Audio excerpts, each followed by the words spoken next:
AlexNet is a neural network architecture introduced by Alex Krzyzewski and his team in 2012.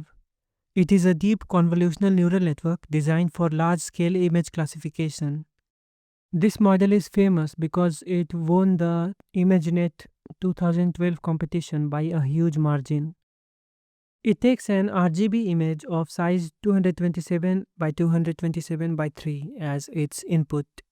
The first layer uses 96 filters of size 11 by 11 with a stride of 4 and no padding. These large filters help the network detect basic patterns like edges and textures in the early stages. This gives us an output of 55 by 55 by 96. If you already understand how a convolutional layer works, this should be clear. If not, I suggest watching my 24-minute video on convolutional neural networks first. Then come back here. Otherwise, let's continue.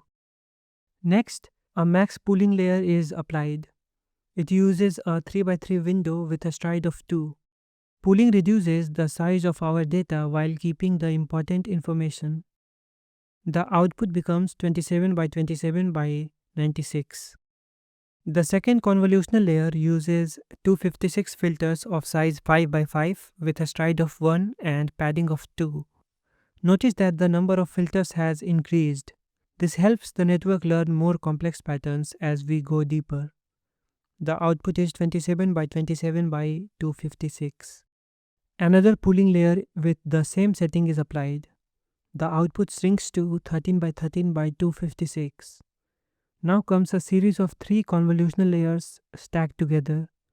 The first uses 384 filters of size 3 by 3 with stride 1 and padding 1. The second has the same settings, 384 filters at 3 by 3.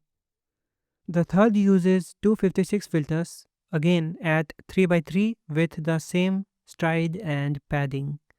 Stacking these layers helps the network learn richer and more detailed features step by step. After this, one more pooling layer is applied to reduce the size further. The output is then flattened into a single long vector. This vector goes through 2 fully connected layers, each with 4096 neurons. These layers help the network make final decisions about what is in the image. At the end, we have a SoftMax classifier with 1000 outputs.